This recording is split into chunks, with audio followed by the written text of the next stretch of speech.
pues ha sacado ese comunicado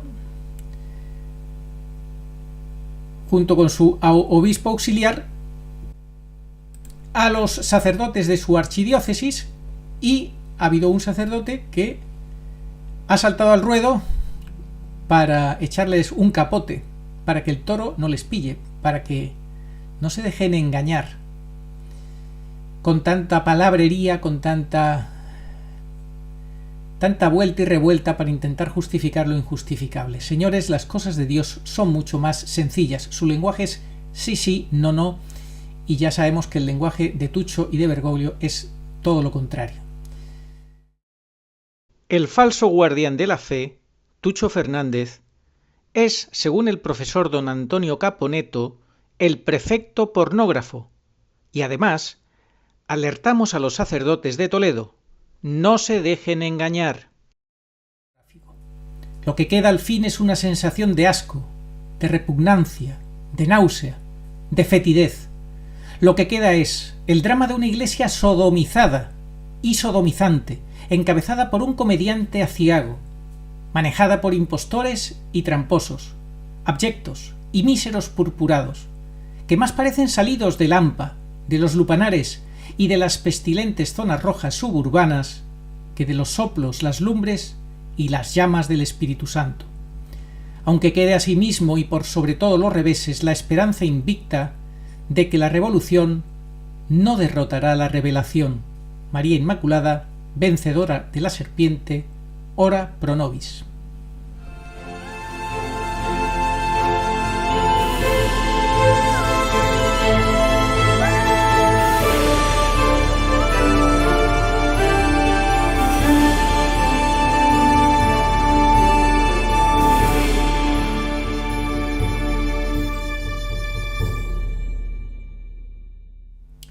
Muy buenas, saludos cordiales en Cristo y María, y siempre bajo la custodia de San José. El profesor don Antonio Caponetto, argentino, ha calificado al falso cardenal Víctor Fernández, Tucho Fernández, y decimos lo de falso porque el falso pontificado de Bergoglio, que es nulo de pleno derecho, solamente puede generar falsos cardenales. Bueno, pues este señor, no solamente contento con el arte de besar, tenía otro libro por ahí guardadito que en 1998 fue publicado por una editorial católica en Ciudad de México y que se titula La pasión mística, espiritualidad y sensualidad. Bueno, pues este libro ha generado que el profesor don Antonio Caponetto califique a este personaje mano derecha de Jorge Mario Bergoglio como un sexópata. Dice, en el mejor de los casos, un sexópata, o añade, en el peor, un inmoral, lisa y llanamente. No ha tenido ningún reparo a don Antonio Caponetto en dedicar una serie de líneas para tratar a este personaje y esa obsesión por el sexo, esa obsesión pues por teñir todo de porquería a su alrededor, de tergiversar las cosas, de hacer que los místicos calificarlos de obsesionados por el sexo. En fin, una serie de acusaciones que hace don Antonio Caponetto a este personaje nefasto que es Tucho Fernández, que está puesto ahí, que lo vamos a ver. Fijaos, sale a la luz un libro oculto del cardenal Víctor Manuel Fernández, La pasión mística, espiritualidad y sensualidad, y a su vez tenemos por aquí que el punto culminante de la obra, dice don Antonio Caponetto, y vamos a decir el clímax, pero la polisemia no suele ser recomendable en estos casos, lo trae el capítulo 9, Dios en el orgasmo de la pareja. Aquí ya no tenemos dudas de que en la mejor hipótesis estamos ante un sexópata, en la peor ante un inmoral lisa y llanamente hablando, una especie de Aníbal Lecter que se dio a la fuga y se disfrazó de prefecto entre los pliegos de Roma. Para Tucho, cuando dos seres humanos se aman, nótese que ni siquiera se habla de esposos o cónyuges y llegan al orgasmo, y ese orgasmo, vivido en la presencia de Dios, puede ser también un sublime acto de culto a Dios, etcétera, etcétera. Es decir, que él en ningún caso se pregunta o recuerda que cuando se tiene sexo fuera del matrimonio, pues obviamente eso es un pecado mortal. Eso no puede ser un acto sublime que agrade a Dios, como dice él. En fin, este personaje siniestro, Tucho Fernández, habilidoso como pocos para el arte de la confusión, de envolverte, de seducirte, de liarte, de engañarte, de todo lo que queráis decir. pues está puesto ahí, con todo el interés por Bergoglio. Y luego tenemos que es el que defiende fiducia supplicans, que dice que es obligatorio, que no se puede quitar nada, o sea, no se puede uno negar por completo a fiducia supplicans, ese documento último, sacado el 18 de diciembre, que bendice la unión pecaminosa de algunas personas. Bueno, pues tenemos aquí al cardenal Sara, fijaos. Cardenal Sara contra fiducia supplicans, una herejía que socava gravemente a la Iglesia porque es contraria a la fe y la tradición. Y yo le pregunto, señor cardenal Sara, ¿cómo se llama aquel escritor que escribe una novela? A ver, pregunta para niños de 8 años, ¿cómo se llama un escritor que escribe novela o novelas? ¿Cómo se llama o cómo se le define? Novelista, ¿verdad? Novelista, claro, novelista. Bueno, ¿cómo se llama? Pues no sé, a una persona que dice poesías. ¿Cómo se llama? ¿Cómo se le califica? Poeta, ¿verdad? Sí, claro, poeta. Y entonces, señor cardenal Sara, yo le pregunto, fijémonos. Contra fiducia supplicans, una herejía que socava gravemente a la Iglesia, porque es contraria a la fe y a la tradición. Bien, ahora yo le pregunto, cardenal Sara, una herejía que socava gravemente a la Iglesia porque es contraria a la fe y a la tradición, ¿cómo se llama la persona que firma esa herejía que socava gravemente a la Iglesia porque es contraria a la fe y a la tradición? ¿Cómo se le llama a esa persona que firma esa herejía? Y que se llama Jorge Mario Bergoglio. ¿Cómo se le llama? Hereje, ¿verdad? Sí, hereje.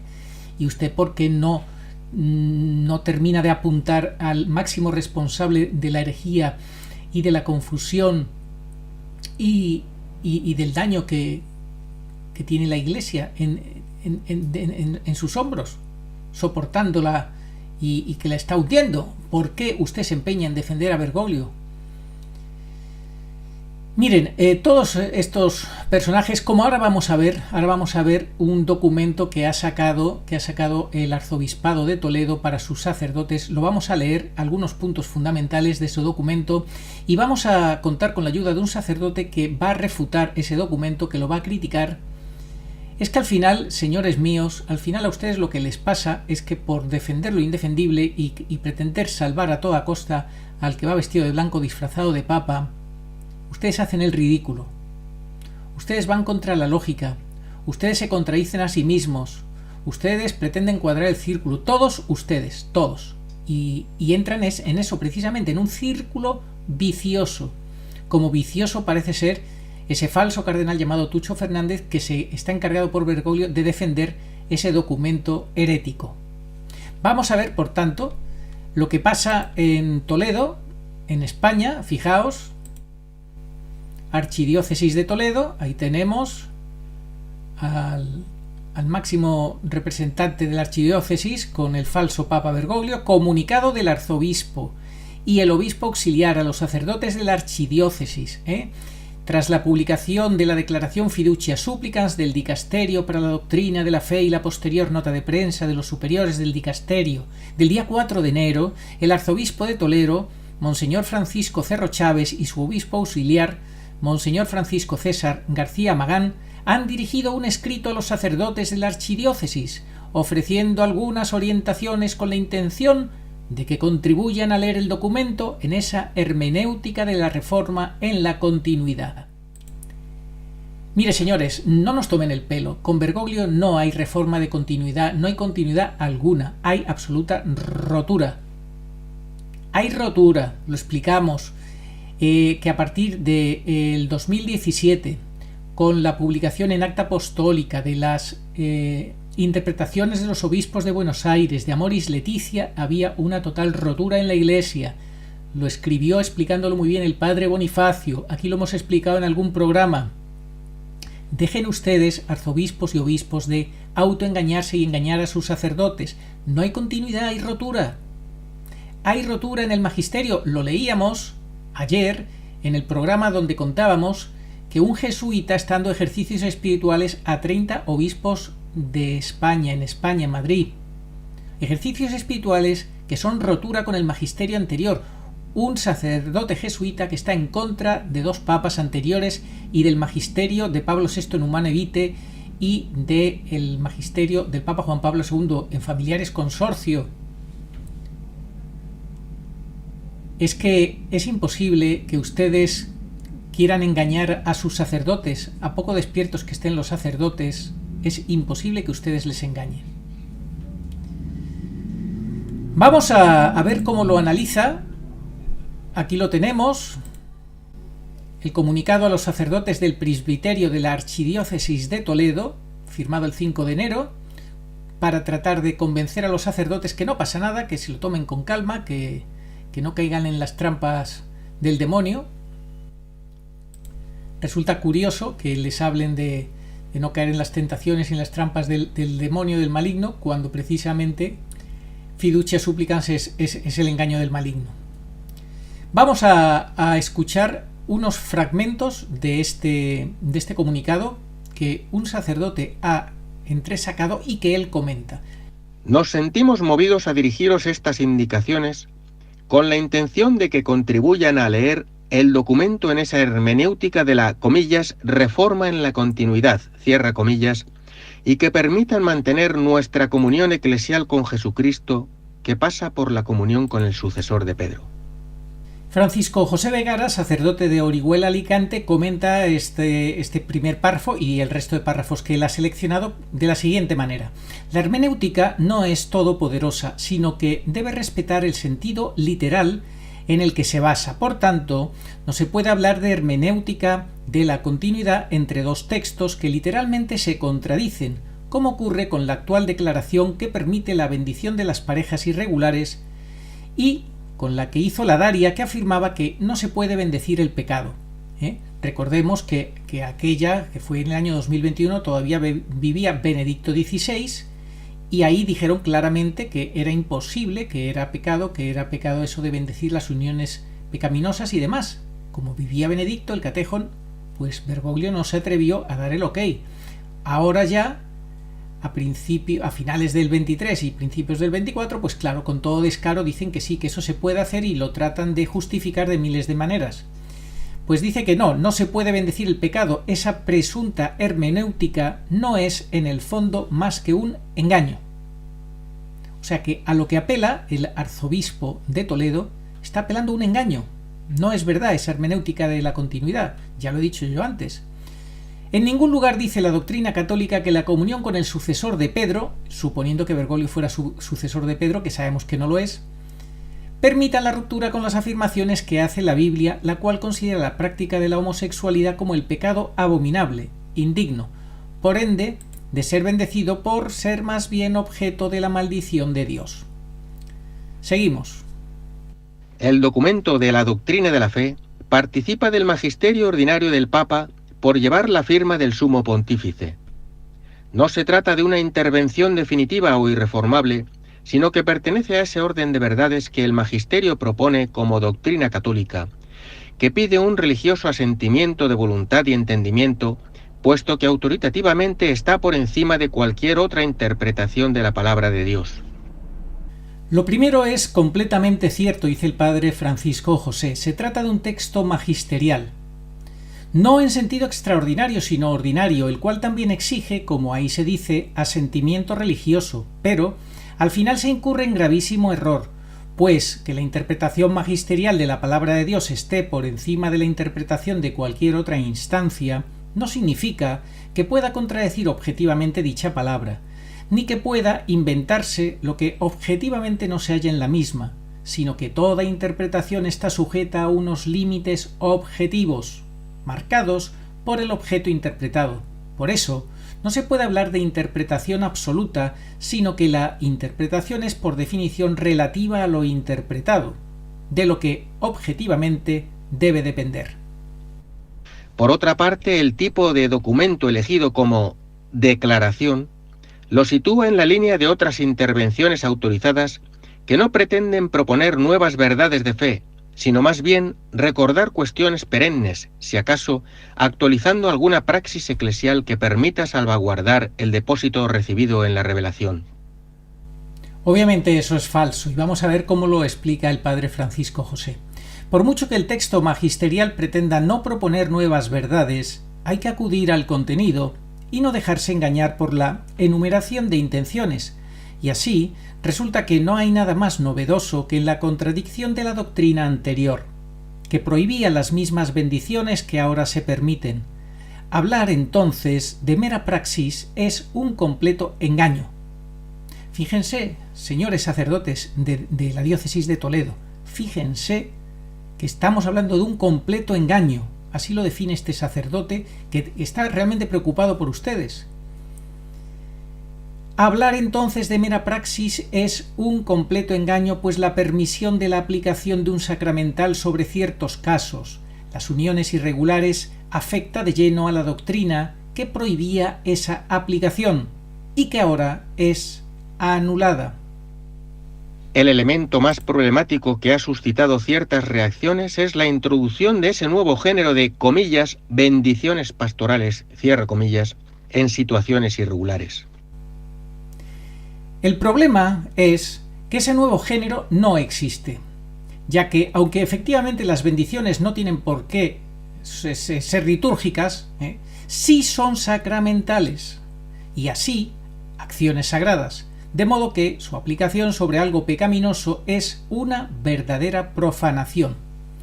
En puridad lógica, el universal abarca todos los particulares, de modo que hablar de un género opuesto al más elevado y universal es completamente imposible, pues la oposición no puede ser integrada en ninguna unidad superior, según pretendía la dialéctica idealista.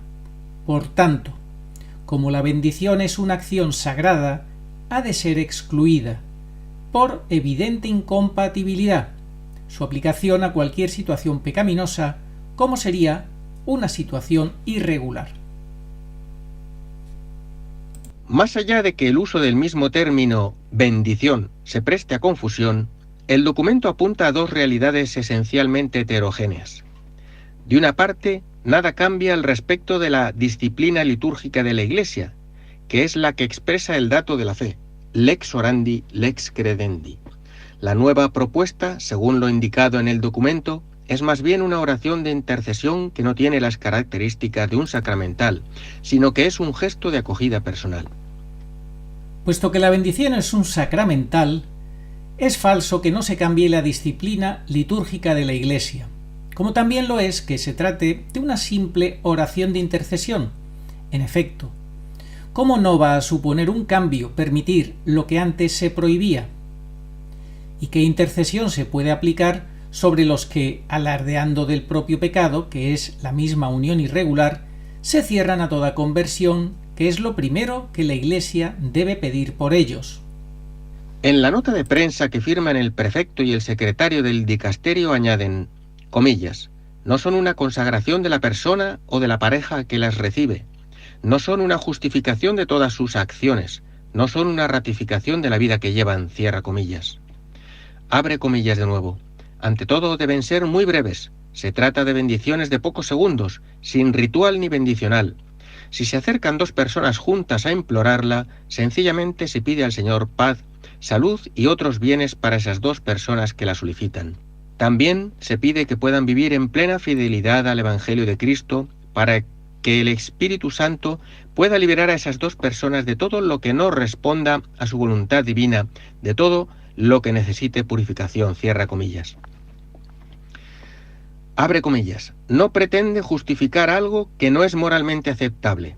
Evidentemente no es un casamiento, pero ni siquiera es un visto bueno, ni una ratificación de nada. Es sólo la respuesta de un pastor a dos personas que piden la ayuda de Dios, cierra comillas.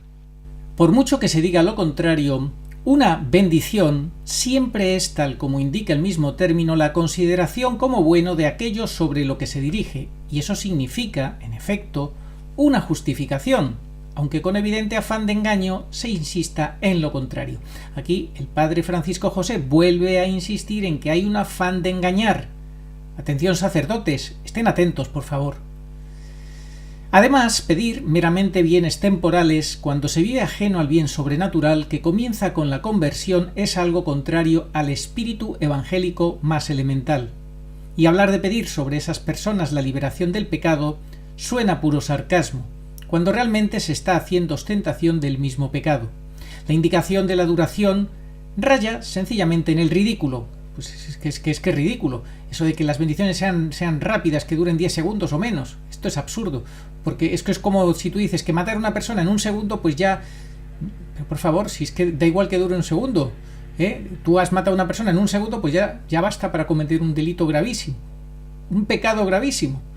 Pues esto lo mismo. El pecado da igual que dure poquitos segundos. Es grave.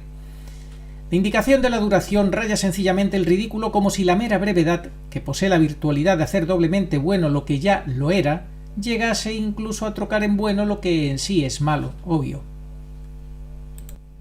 Os pedimos a todos un esfuerzo por acoger esta palabra autorizada de la Iglesia con ese espíritu que pide San Ignacio al inicio de los ejercicios espirituales. Comillas. Se ha de presuponer que todo buen cristiano ha de estar más dispuesto a salvar la proposición del prójimo que a condenarla. Cierra comillas. Ejercicios espirituales 22. Tratándose del magisterio del sucesor de Pedro, con mucha más razón. Probablemente esto requerirá para algunos más tiempo, más consultas y sobre todo ese espíritu de prudente docilidad que se sitúa en la lógica de la, comillas, obediencia de la fe. Cierra comillas. Romanos 1:5. Aquí volvemos a entrar en el mismo problema de siempre, la obediencia de la fe. Pues por supuesto que la obediencia de la fe, pero la obediencia de la fe es a Dios y a su palabra, no a un falso papa que no está al servicio de la fe ni de Dios. Y este es el gran problema. Mientras ellos siguen insistiendo, el sucesor de Pedro, el sucesor de Pedro, el sucesor de Pedro, eso les nubla la mente, eso les nubla el entendimiento y eso les hace confundirse a sí mismos y confundir a los sacerdotes. Vamos a ver cómo lo explica el sacerdote. Como, según la doctrina católica, la fe no se puede oponer a la razón, resulta completamente improcedente exigir un género de obediencia de fe que va no solo contra toda lógica, sino contra la misma palabra de Dios. Y lo único que así se consigue es convertir la fe católica en algo absolutamente irracional, contradiciendo su misma naturaleza. Encima, como la conciencia, que es la voz de Dios para cada uno, consiste en un juicio de razón práctica, resulta que renunciar a la razón es acallar la conciencia y la misma voz de Dios.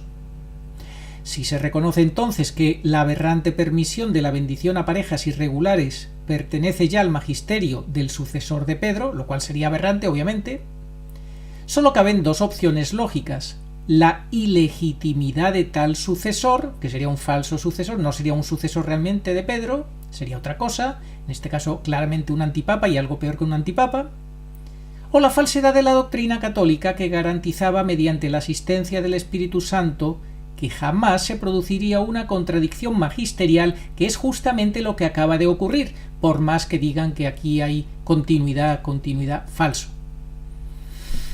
Seguimos. El maligno puede enredarnos con un falso celo que suscite la animadversión entre hermanos sacerdotes o respecto de la autoridad de la Iglesia.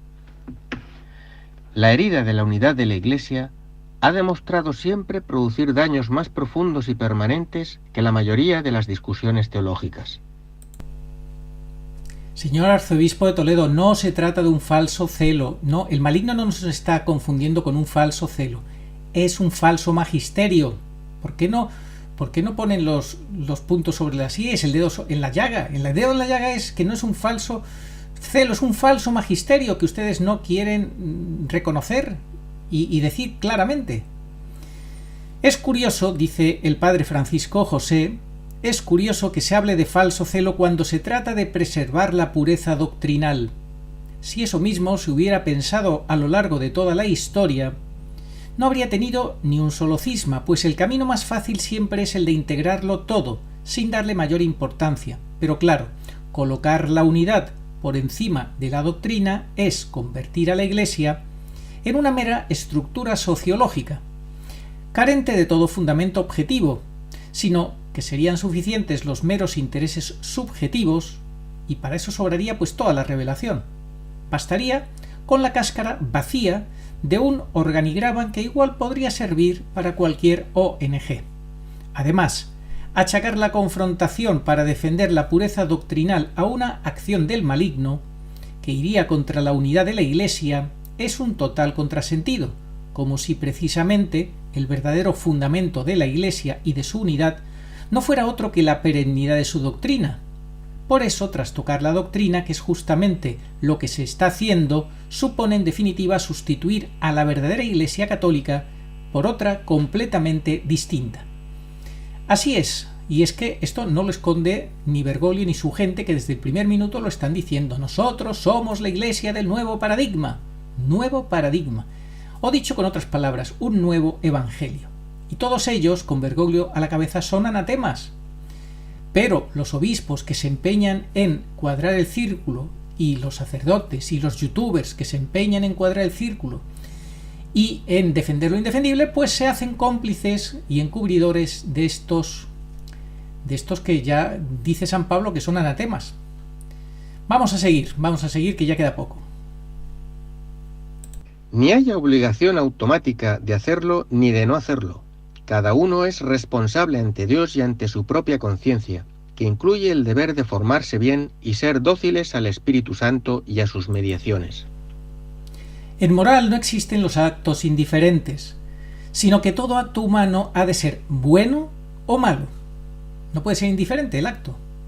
¿Qué sentido tiene hablar de formar la conciencia si quedan suprimidos los principios generales que hacen de premisa mayor para que la conciencia saque la conclusión?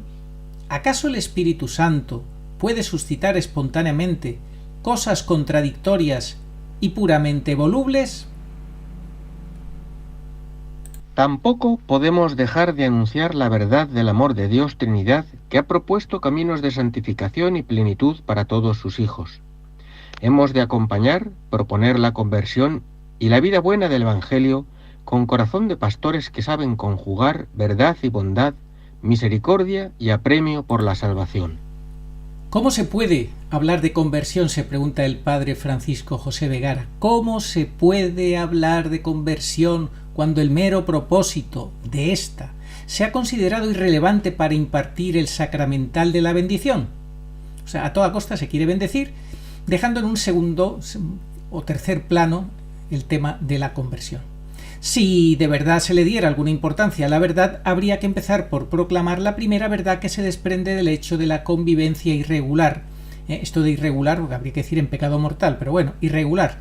Y que no es otra cosa que la grave situación de pecado en que tales personas viven y cuya incompatibilidad con la salvación exige un urgente llamamiento a la conversión. Así, todo lo que no sea eso es contrario al verdadero amor de Dios, que solo busca para nosotros el bien eterno de la salvación sobrenatural.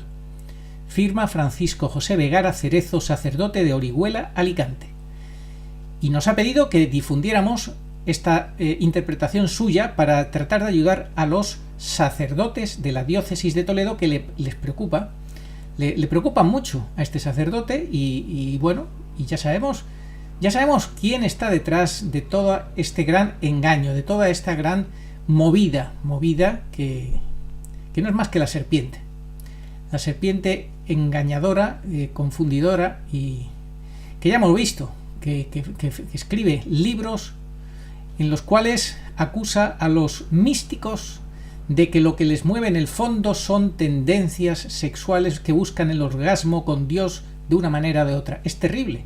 Pero estos son los personajes que guían no la barca de Pedro, la Pachamama, la canoa de la Pachamama.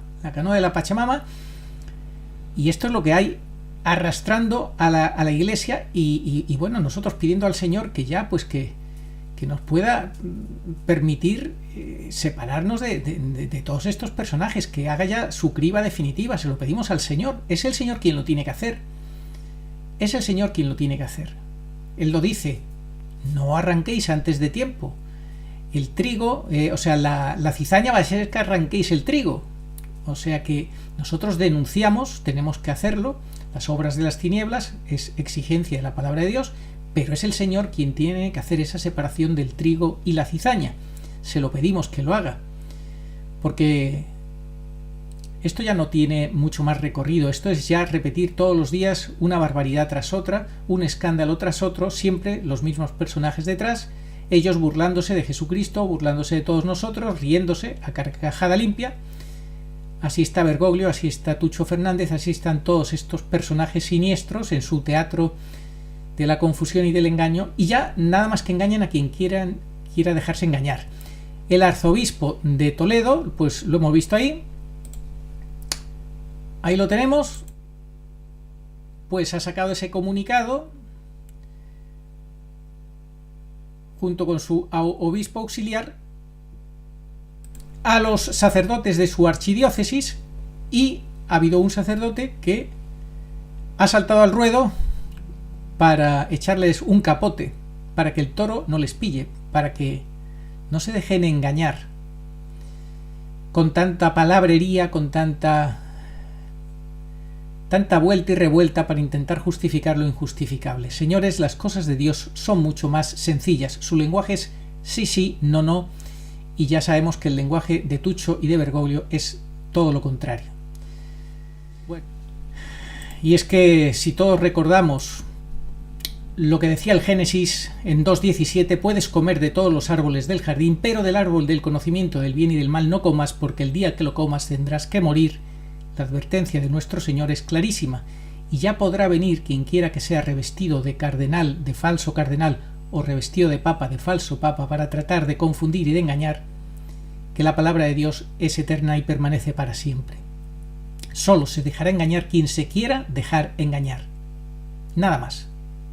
Oh María, sin pecado concebida, rogad por nosotros que recurrimos a vos. Amén. Oración a Nuestra Señora de todos los pueblos. Señor Jesucristo, Hijo del Padre, manda ahora tu Espíritu sobre la tierra. Haz que el Espíritu Santo habite en el corazón de todos los pueblos, para que sean preservados de la corrupción, de las calamidades y de la guerra. Que la Señora de todos los pueblos, que un día era María, sea nuestra abogada. Amén. Oración dada por la Virgen Santísima al Padre Gobi para pedir el segundo Pentecostés. Ven, oh Espíritu Santo, ven a cambiar la faz de la tierra. Ven pronto. Ven, en estos los últimos tiempos. Ven ahora que la gran prueba ha llegado. Ven y tráenos tu segundo Pentecostés, a fin de que nuestros ojos puedan contemplar tu mayor prodigio de los nuevos cielos y de la nueva tierra. Amén. Señor, tú nos darás la paz, porque todas nuestras empresas nos las realizas tú. Isaías 26:12. Ni ojo vio, ni oído oyó, ni mente humana puede imaginar lo que Dios tiene preparado para los que le aman. 1 Corintios 2:9. Estamos como ovejas sin pastor. Mateo 9:36. Pero Jesús cumple su promesa de no os dejaré huérfanos. Juan 14:18. Y viene a nosotros en este desierto de soledad y confusión por medio de su madre, la divina pastora, nuestra Madre y Señora, la Virgen pura y dolorosa en Umbe. Ella viene para toda la humanidad. Demos gracias a Dios y tomemos en serio sus avisos y enseñanzas. Catecismo Iglesia Católica 675. Antes del advenimiento de Cristo, la Iglesia deberá pasar por una prueba final que sacudirá la fe de numerosos creyentes. La persecución que acompaña a su peregrinación sobre la tierra desvelará el misterio de iniquidad bajo la forma de una impostura religiosa que proporcionará a los hombres una solución aparente a sus problemas mediante el precio de la apostasía de la verdad. La impostura religiosa suprema es la del anticristo, es decir, la de un pseudomesianismo en que el hombre se glorifica a sí mismo, colocándose en el lugar de Dios y de su Mesías venido en carne. Al que me reconozca ante los hombres, yo lo reconoceré delante de mi Padre que está en los cielos, y al que me niegue ante los hombres, yo también lo negaré delante de mi Padre que está en los cielos. Evangelio según San Mateo, capítulo 10, versículos 32 al 33. Sí, vengo pronto. Amén. Ven, Señor Jesús. Apocalipsis 22:20.